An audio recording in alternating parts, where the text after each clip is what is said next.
إن الله عليم خبير صدق الله العلي العظيم وصدق رسوله النبي الكريم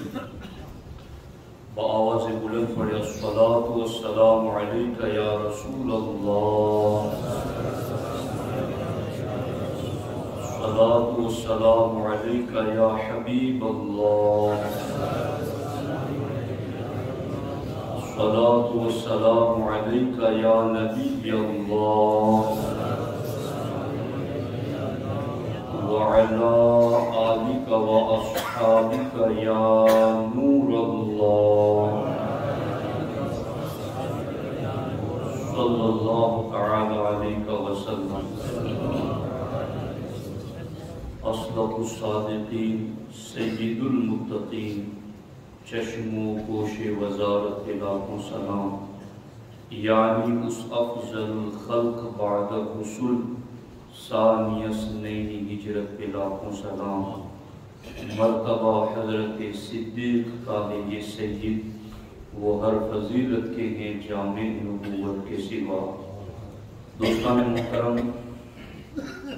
عقیدہ افضلیت کے حوالے سے چند ضروری اور اہم وضاحتیں آپ کی خدمت میں پیش کرنا چاہتا ہوں۔ امید کرتا ہوں کہ آپ توجہ کے ساتھ سماعت کریں گے۔ دوستان محترم، ایک ہے کسی بات کا باب الفضائل سے ہونا اور ایک ہے کسی بات کا باب العقائد سے ہونا۔ باب الفضائل سے ہونے کا مطلب یہ ہے کہ بندہ زیادہ فضیلتیں اور برکتیں حاصل کرنے کے لیے وہ عمل کرتا ہے، جیسے نماز تہجد ہے، نماز اشراق ہے، نماز چاشت ہے، نماز حاجت ہے، نماز اوابین ہے، کہ یہ ساری نفل عبادتیں ہیں، یہ باب الفضائل سے تعلق رکھتی ہیں۔ اگر ان میں سے بندہ کسی کو بھی جان بوجھ کر بھی چھوڑ دیتا ہے تو وہ گنہگار نہیں ہے، لیکن باب العقائد سے جب کوئی بات ہوتی ہے تو باب العقائد سے کون سی بات ہوتی ہے؟ وہ بات جو ثابتات، محکمات اور قطعیات سے ہو، یعنی جس کی دلیل بالکل قطعی یقینی ہو، جس میں کوئی احتمال نہ ہو، تو وہ ضروریات دین اور ضروریات اہل سنت ہیں۔ اور ضروریات دین اور ضروریات اہل سنت اس کا تعلق باب العقائد سے ہے، اور باب العقائد سے اگر کوئی چیز ہے تو اس میں آپ کو اختیار نہیں کہ آپ کریں نہ کریں، آپ کو چھٹی مل جائے۔ جیسے باب الفضائل میں ہمیں اختیار ہے کہ تہجد کی نماز، اشراق، چاشت، اوابین اگر نہیں بھی پڑھتے جان بوجھ کر بھی تو گناہگار نہیں ہیں، لیکن باب العقائد میں جو بات ضروریات دین سے ہوں یا جو بات ضروریات مذہب اہل سنت سے ہوں، اگر ان میں سے کسی ایک بات کا بھی کوئی بندہ انکار کرتا ہے تو یا تو وہ کفر پہ جا کے ٹھہرتا ہے، یا گمراہیت پہ جا کے ٹھہرتا ہے، یا وہ مذہب اہل سنت سے خارج ہو جاتا ہے۔ تو یہ دو چیزوں کا فرق سمجھنا بنیادی اعتبار سے ضروری ہے کہ باب الفضائل سے تعلق رکھنے والی چیزیں کیا ہیں اور باب العقائد سے تعلق رکھنے والی چیزیں کیا ہیں۔ لوگ گڈمڈ وہاں کر دیتے ہیں کہ سیدنا ابو بکر الصدیق رضی اللہ تعالی عنہ نبیوں رسولوں کے بعد اگلی امتوں میں اور اس امت میں سب سے افضل ترین ذات ہے۔ ابو بکر صدیق رضی اللہ تعالی عنہ کو امت میں سب سے افضل ماننا، اگر یہ باب الفضائل سے ہوتا تو کوئی مانے نہ مانے کچھ فرق نہ پڑتا، کوئی برتے نہ برتے کچھ فرق نہ پڑتا، مگر صدیق اکبر رضی اللہ تعالی عنہ کا پوری امت میں سب سے افضل ہونا یہ باب الفضائل سے نہیں، یہ باب العقائد سے ہے۔ اور یہ بات میں اپنے آپ سے نہیں کہہ رہا ہوں، بلکہ اس سلسلے میں امام اہل سنت امام محمد رضا خان محدث بریلوی علیہ الرحمہ جلد نمبر 5 فتاوی رضویہ شریف کی صفحہ نمبر 580 پر لکھتے ہیں کہ مسئلہ افضلیت ہرگز باب فضائل سے نہیں جس میں ضعاف یعنی ضعیف حدیثیں سنی جائیں، بلکہ مواقف اور شرح مواقف میں تو تصریح کے باب عقائد سے ہیں۔ صدیق اکبر رضی اللہ تعالیٰ عنہ کا پوری امت میں افضل ہونا یہ باب العقائد سے ہیں۔ اب کچھ لوگوں نے اپنی طبیعتیں یوں بنا رکھی ہیں کہ ہمارا جی نہیں مانتا، ہمارا دل نہیں مانتا، تو یہاں جی ماننے اور دل ماننے کی بات نہیں ہے۔ نہیں مانیں گے تو سنی نہیں رہیں گے، سنی بن کے رہنا ہے تو پوری امت میں سب سے افضل ابو بکر صدیق کو ماننا ہے۔ بس چونکہ اس ٹاپک پہ بات کرنے کی ہمیں ضرورت کیوں پڑ رہی ہے؟ رفض و تفضیل اتنی تیزی سے اہل سنت کی طرف مائل ہو چکا ہے اس دور میں کہ لوگوں کو ایسا لگتا ہے کہ یہ بات باب الفضائل سے، مانے نہ مانے، کوئی کسی عالم کو افضل مانتا ہے، کوئی کسی کو افضل مانتا ہے، تو جس طرح کوئی کسی کو افضل مانے تو کوئی فرق نہیں پڑتا، تو یہاں بھی ایسا ہی ہوگا۔ یہاں ایسا نہیں ہے۔ میں اس پر ایک دوسرا حوالہ فتاوی افریقہ سے امام اہل سنت کا پیش کرنا چاہتا ہوں۔ اس سے پہلے یہ بات سن لو،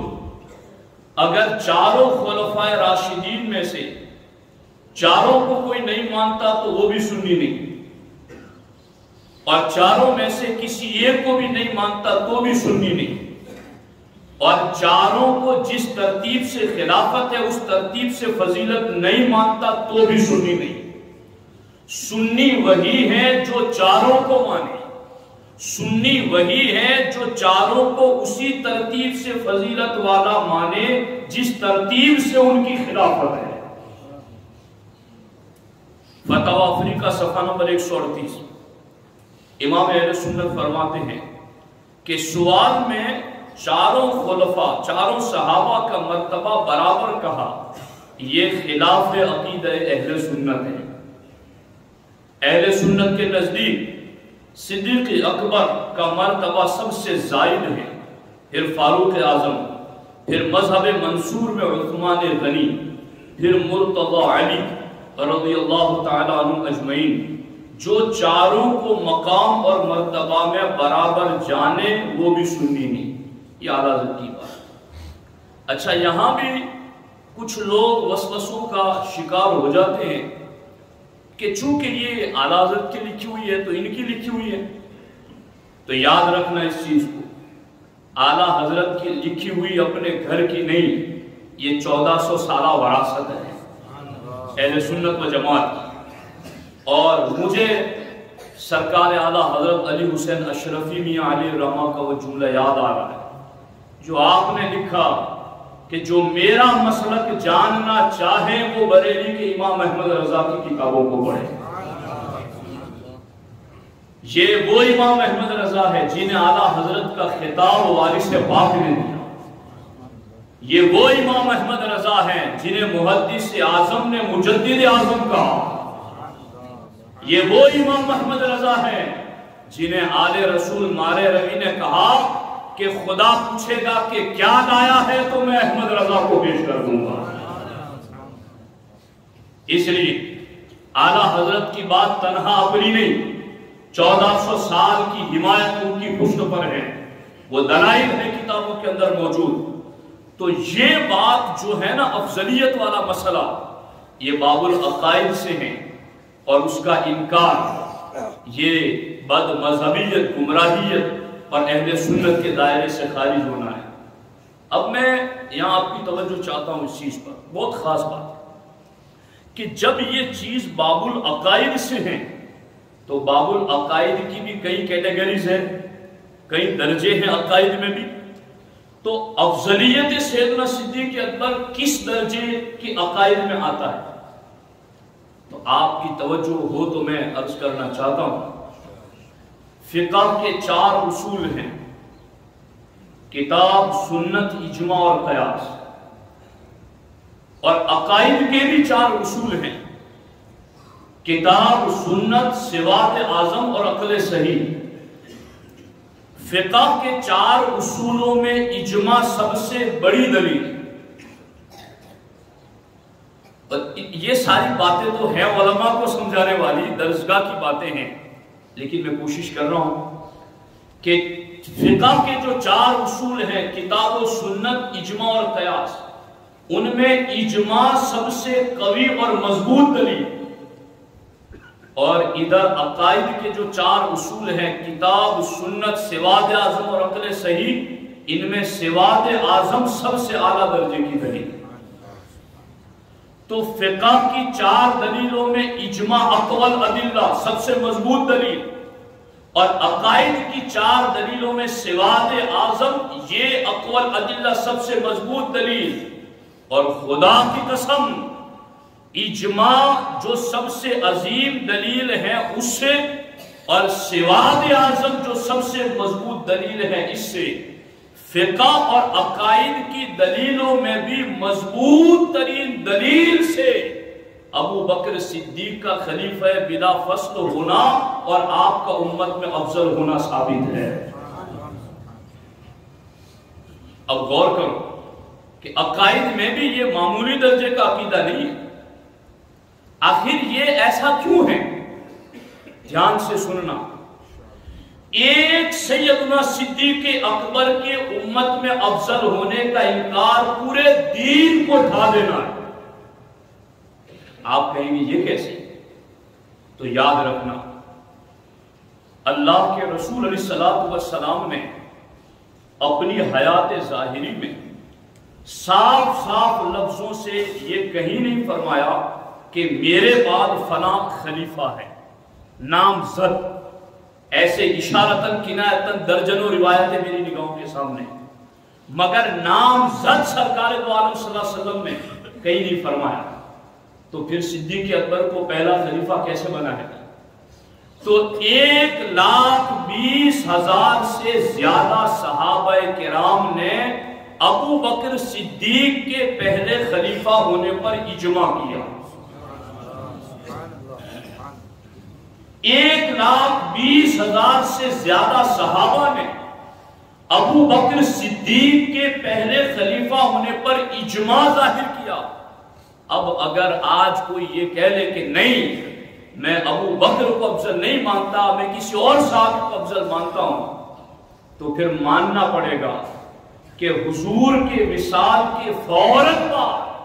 سارے صحابہ نے مل کر پہلا فیصلہ ہی غلط کیا، اور سب نے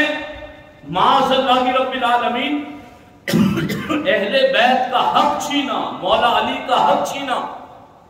اور پہلا فیصلہ ہی ساروں نے مل کر معاذ اللہ ظلم والا کیا۔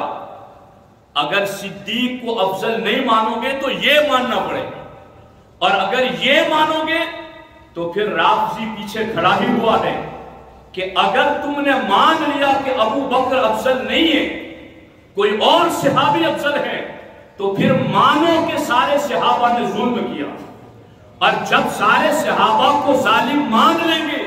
تو پھر کہیں گے اب مانو کہ ان کا جمع کیا ہوا قرآن ٹھیک نہیں ہے، اب ان کی پہنچائی ہوئی حدیثیں ٹھیک نہیں ہے۔ تو ایک ابو بکر صدیق کی افضلیت کا انکار، یہ پورے قرآن کا انکار کرنا ہے، پورے دین کا انکار کرنا ہے۔ اس لیے سارے صحابہ کا اجماع، یاد رکھنا، اجماع فقہ کی 4 دلیلوں میں اقوال ادلہ سب سے مضبوط دلیل، اور اجماع کی جتنی قسمیں ہیں، اجماع کی ساری قسموں میں صحابہ کا اجماع، اجماع کی قسموں میں بھی سب سے افضل۔ اجماع قرآن سنت قیاس اور اجماع میں اجماع تو سب سے اعلیٰ درجے کی دلیل، مگر اجماع کی بھی جتنی قسمیں ہیں ان قسموں میں بھی صحابہ کا اجماع سب سے اعلیٰ درجے کا اجماع۔ اور سن لو فقہ حنفی کا اصول،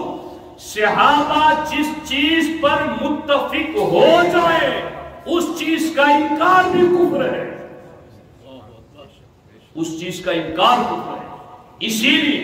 فقہ کی ساری کتابوں میں لکھا ہے، بار شریعت میں بھی اس کا اردو میں ترجمہ موجود ہے کہ آج بھی اگر کوئی ابو بکر صدیق کے پہلے خلیفہ ہونے کا انکار کرتا ہے تو فقہا کے نزدیک کافر ہے، وہ دائرہ اہل سنت سے خارج ہے۔ تو بات سمجھ آ رہی ہے کہ یہ مسئلہ کتنا اہم ہے۔ اب نعت خوان لوگ، میں سب کی بات نہیں کرتا،